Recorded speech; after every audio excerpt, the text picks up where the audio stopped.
Thanks everybody for joining us. I am Jill McKenna. I'm the campaign marketing manager here at Ruby, and I'm delighted today to be talking to Loren Feldman. Loren is many things, wears many hats, a writer, editor, podcaster, blogger, entrepreneur. And Loren, you've been working in the small business sector and industry for a very long time. I know you've been an editor and writer for the New York Times, Forbes, Fast Company, Inc. Can you explain to our viewers a little bit more about your background and how I got to speak to you today? Sure. Well, thank you, Jill. It's a pleasure to be here. I appreciate your having me. Um, I have been doing this a long time, about 20 years now. It pains me to say. Previously I'd been a general interest journalist with magazines, a little bit of business stuff. I did go to business school, undergraduate. Uh, but in 2002, a friend of mine was named editor of Inc. magazine, and he was kind of figuring out what he was going to do with it. And I happened to have been fired from a job as editor of Philadelphia Magazine previously. So I was looking for something to do, and he invited me to sort of just hang out, no pressure, see if I could help and get to know it. And I'd had some experience with business journalism, but no experience with entrepreneurship. And I kind of fell in love with it. I thought I would be there for a few weeks, and 20 years later, I'm doing the same stuff. Uh, and it's been great. I spent about 6 years at Inc.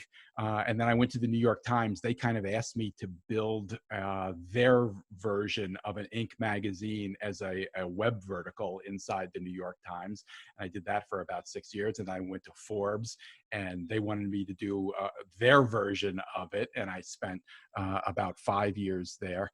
And, they're all great publications with really smart people. And at each place, they all wanted something a little bit different. And I learned something really important at each of them.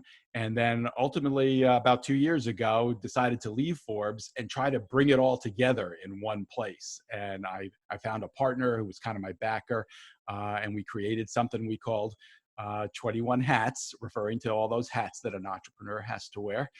And the idea was kind of to try to bring together everything I'd learned at Inc. and the Times and at Forbes and create the platform for business owners. Unfortunately, we ran into this pandemic thing you might have heard about, and our plans haven't quite played out the way we hoped, but we're still working on it and still trying to do some good stuff.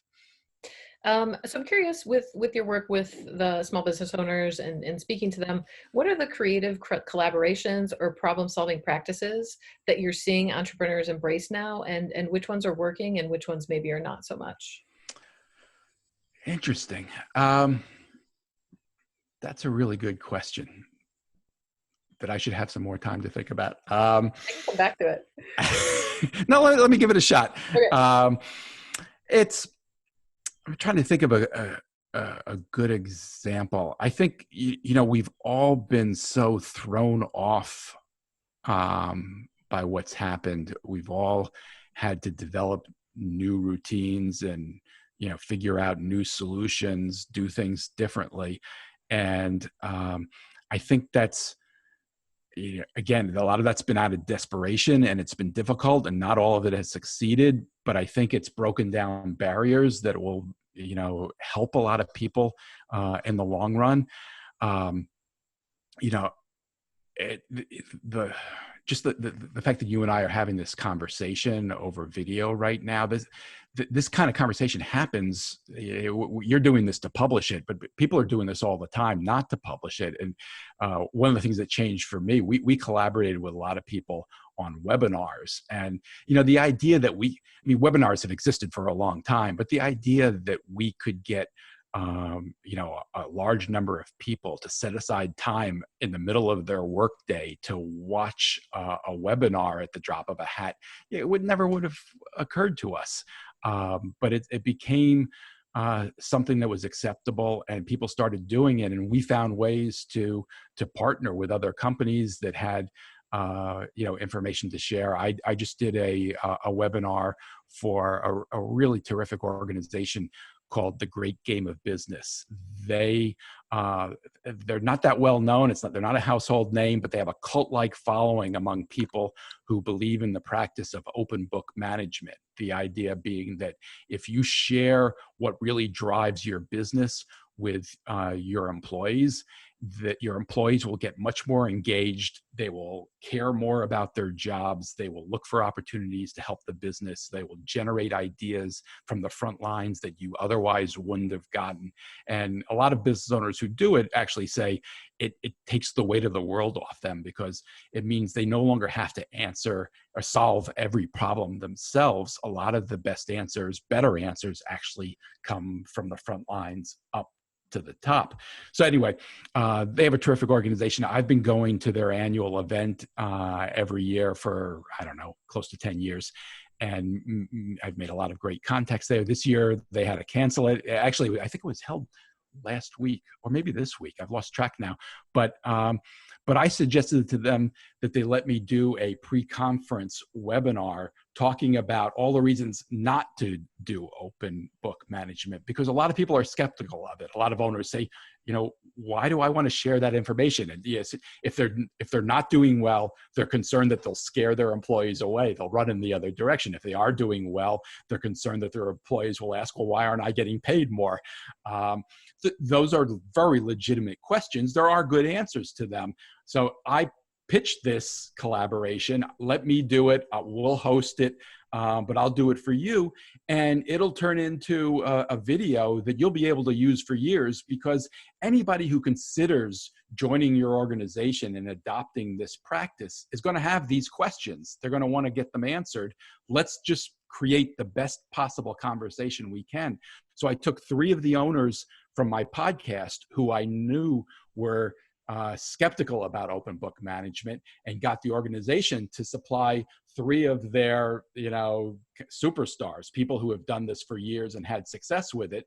And we had a conversation, and I orchestrated it. It got a little tense at times because there were differences of opinion, but we got to the heart of the matter. We had entrepreneurs asking very real questions. And, I'm sure we scared some people away. I'm sure we brought some people in, but that's what we wanted to do.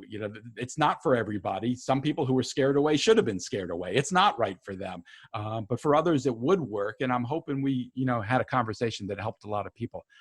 I don't know if that is what you were looking for, but that's a collaboration that, would not have happened if it hadn't been for this crazy environment.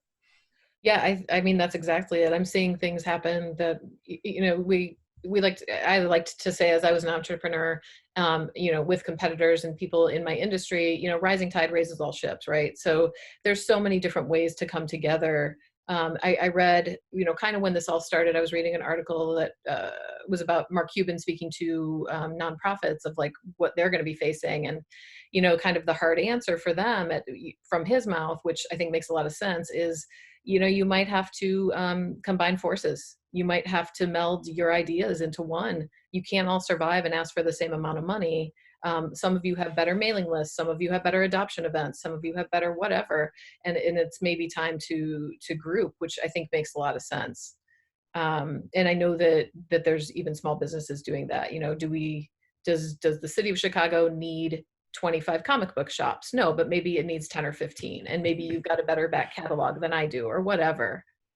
Right. And some of that's painful collaboration as people are weeded out, but certainly that kind of thing is happening. Right. And I'm curious to that end, what do you love about entrepreneurs and entrepreneurship? This is your primary language. What do you love about it? Oh, that's I could talk for hours about that. I had no idea what I was getting into when I got into this. As I told you, I went to Inc. At the time. I had kind of specialized in helping magazines redesign and kind of rethink what they were doing. I'd done that at a couple of places, and I thought I would do that at Inc. and then move on. But I really did fall in love with it. And part of it is I love the intellectual challenge. I love trying to figure out which businesses will succeed and which ones won't, and how much of it is the idea and how much of it is, the execution. To me, that's all really fascinating. Um, so that was part of it. Entrepreneurs are really interesting people. I'm not going to tell you anything you don't know. Obviously, they're by definition risk takers. Um, One of the things that I learned doing this is something that a lot of my colleagues as business journalists still don't fully understand. I mean, I've worked with some of the smartest business journalists in the world at Forbes and the New York Times, and they would often ask me, "Well, why are you interested in covering small business or entrepreneurship?" To them, all they heard was the word small. They understood that it was important in the aggregate, but they didn't necessarily understand what I found exciting about it. And to them, it was, all right, entrepreneurship, I get it. If you're talking about a venture-backed company that's going to take over the world and change the world, an Uber or something like that, that they got. But the typical smaller entrepreneur who's not venture backed, they didn't realize that that's a real risk. That's risking your own money and your own livelihood and often your own house. Most business journalists have no idea that it's routine for a business owner to borrow against their own home. They think risk taking is, what happens on Wall Street. Which is, of course, risk taking with someone else's money in most instances. So I love that. I learned from a lot of people at Inc. There was their star writer at the time was a guy named Bo Burlingham, who's written some terrific books, including Small Giants and Finish Big. And he kind of took me under his wing, and I sort of followed him around for a few years, met a lot of great people, and learned a lot from him. One of the things I learned from him is that he discovered that a lot of the best ideas in business bubble up from smaller companies. If you pay attention to what's happening, that they're the ones that are really being creative. And he was aware of that long before you saw big companies creating accelerators or something like that, deciding that their own R&D department wasn't working as well as the startups that out there that were independent and doing their own thing and not dependent on the budget of a big corporation. So you've seen this trend of big companies trying to create their own accelerators to harness that power of entrepreneurship and startups. Bo saw this a long time ago. Even what I just mentioned to you, the open book management idea, that's something that bubbled up from a small failing company. It was actually a division of International Harvester that was told it had to shut down in Springfield, Missouri. They remanufactured engines there, and the head of the union at that shop said, "Wait a second, give us a chance. We're going to buy this from you, and we're going to make it work as a company." They did that about, I think, 30 or 40 years ago, and it's a more than $600 million business today with all kinds of divisions, and all predicated on this open book practice, and in fact on employee ownership. They have people who work on the the front lines as working on an assembly line, who retire as millionaires because they own a piece of the company. They have a stake in the outcome. So that's a long answer to your question, but to me, that learning about these things was really exciting. I loved meeting the people, hearing the ideas, and sharing what these companies have learned, so that other companies can emulate them and try to do the same thing themselves. To me, that was really exciting. Yeah, and I think we're seeing so much of that kind of, difficulty breeds ingenuity sort of attitude right now.